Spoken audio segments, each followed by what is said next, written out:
Bismillahirrahmanirrahim.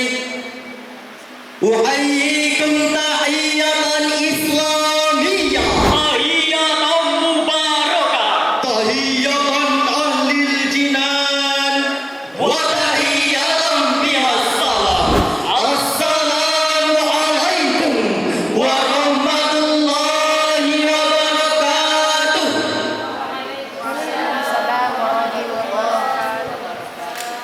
Alhamdulillahi wahda. Wassalatu wassalamu ala man la nabiyya ba'da. Allahumma salli wa sallim ala sayyidina Muhammad wa ala alihi wa sahbihi wa mawala wa la haula wa la quwwata illa billah. Sallu ala nuril ladzi araja as-samaa ya fawzaman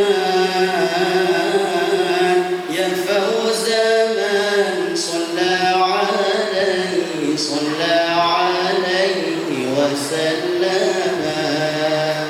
Amma ba'du. Dewan Hakim yang terhormat, hadirin sebangsa dan setanah air, rahimakumullah.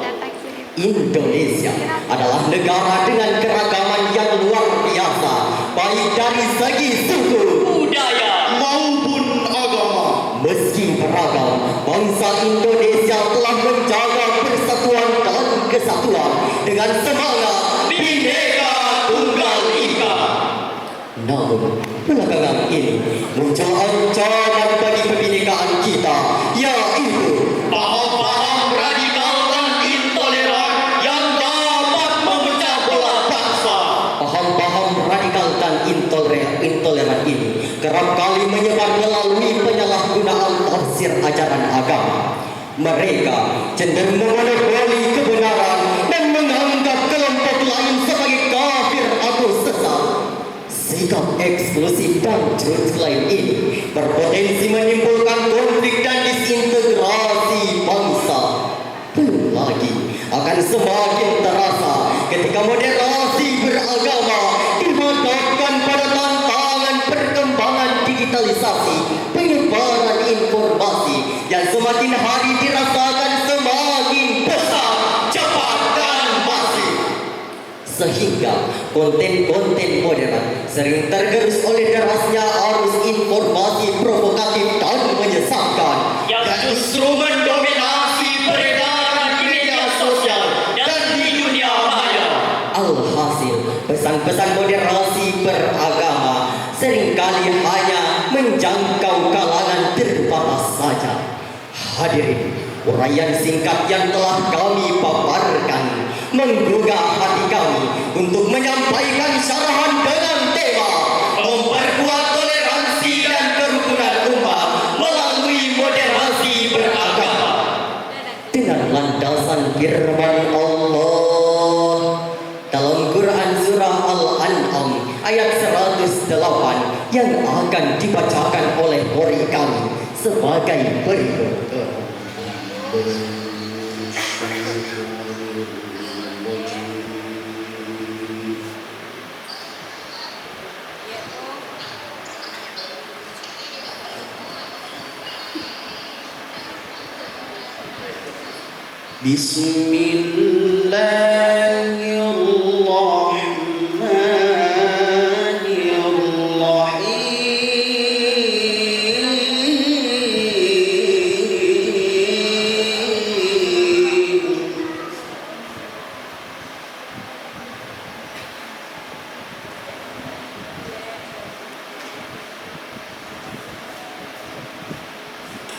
ولا تصبوا الذين يدعون من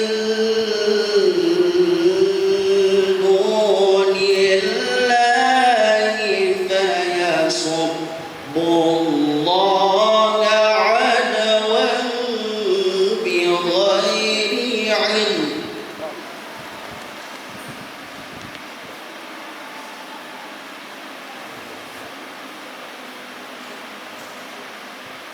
كذلك زينا لكل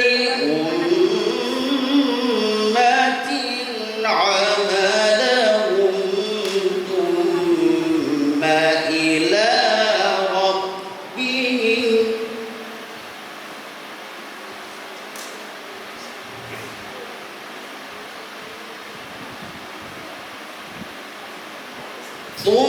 ثم إلى ربهم مرجعهم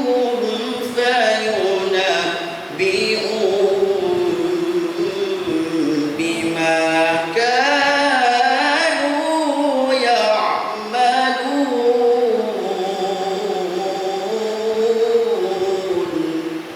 Hamba berlindung kepada Allah dari godaan setan yang terkutuk dengan menyebut nama Allah yang Maha Pengasih, Maha Penyayang. Dan janganlah kamu memaki sesembahan yang mereka sembah selain Allah, karena mereka nanti akan memaki Allah dengan melampaui batas tanpa dasar pengetahuan. Demikianlah kami jadikan umat menganggap baik pekerjaan mereka. Kemudian kepada Tuhan tempat kembali mereka.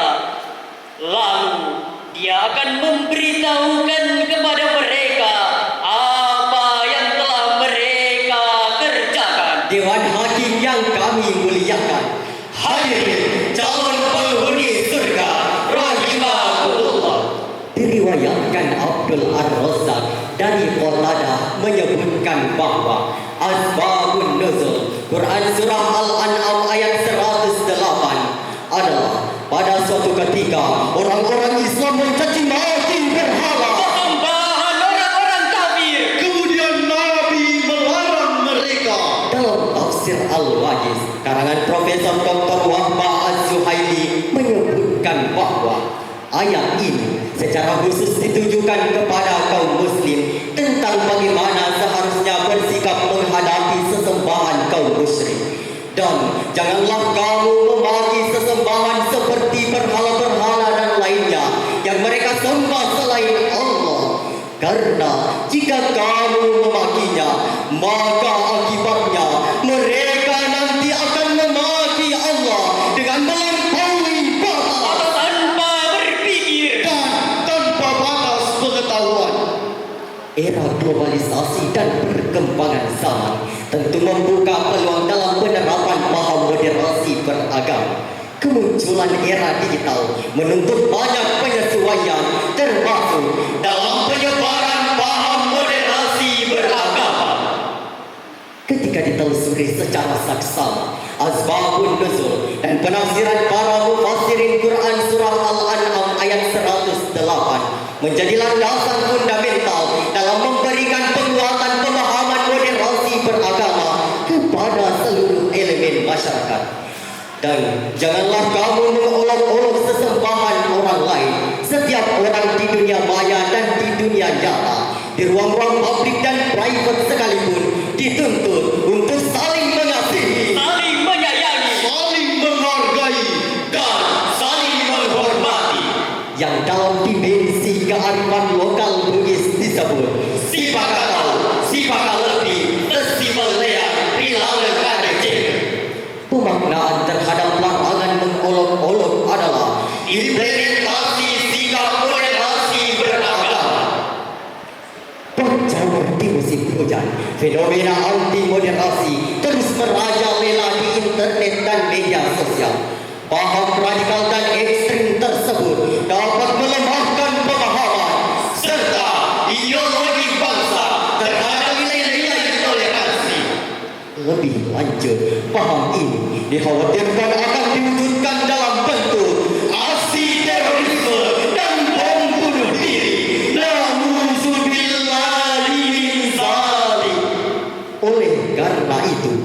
memerlukan upaya untuk melawan dan menangkal narasi-narasi radikal di dunia maya. Hadirin, mari kita selami firman Allah dalam Quran surah Ali Imran ayat 104 yang akan dibacakan oleh qari kami sebagai berikut.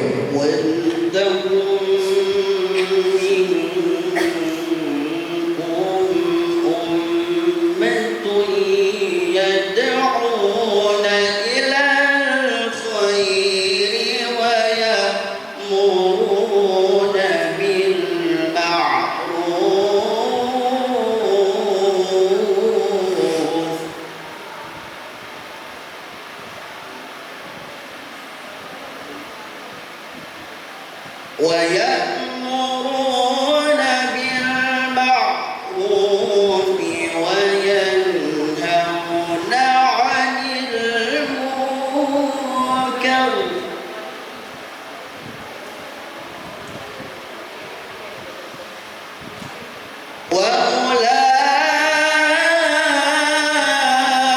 وأولئك هم المفلحون.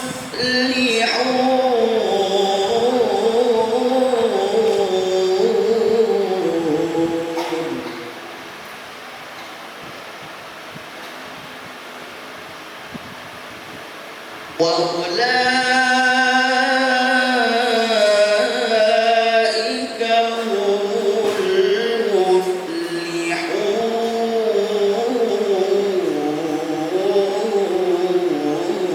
المفلحون. صدق الله العظيم. Dan hendaklah ada di antara kamu segolongan orang yang menyeru kepada kebajikan, menyuruh berbuat yang ma'ruf dan mencegah dari yang mungkar. Dan mereka itulah orang-orang yang beruntung. Maha benar Allah dengan segala firman-Nya, lagi Maha Agung. Dewan Hakim yang kami muliakan, hadirin pencinta Al-Quran rahimahullah. Menurut Andri Guruta Profesor Dr. Kiai Haji Muhammad Quraish Shihab LC.MA dalam tafsir Al-Misbah jilid 2 halaman 210 dijelaskan bahwa ayat tersebut menggunakan dua kata yang berbeda dalam rangka perintah berdakwah. Pertama adalah kata yad'una, Yakni mengajak. kedua adalah kata ya'muruna, Yakni memerintahkan. melawan sikap radikalisme dan ekstremisme yang jauh dari sikap moderat merupakan upaya untuk mencegah keburukan Dan mengajak kepada kebaikan. serta menjadi suatu kewajiban. karena keberadaannya dapat mengancam generasi penerus bangsa. Salah satu langkah yang dapat diambil untuk melawan sikap ini adalah dengan penguatan pemahaman moderasi beragama. Hadirin, sebagai kesimpulan, kami untai dalam sebuah akronim PBB. P. Perkuat kolaborasi dengan influencer dan kampanye moderasi beragama di berbagai platform media sosial. B. Buat channel YouTube dan podcast kampanye moderasi beragama. B. Buat aplikasi moderasi beragama. Terakhir dari kami, Siatin 5, Sidondra Ola, Besi Belea, saling berpegangan, Jalan bersama. Tanpa saling mengkhianati. demikian syaratan dari kami. Akhirul kalam.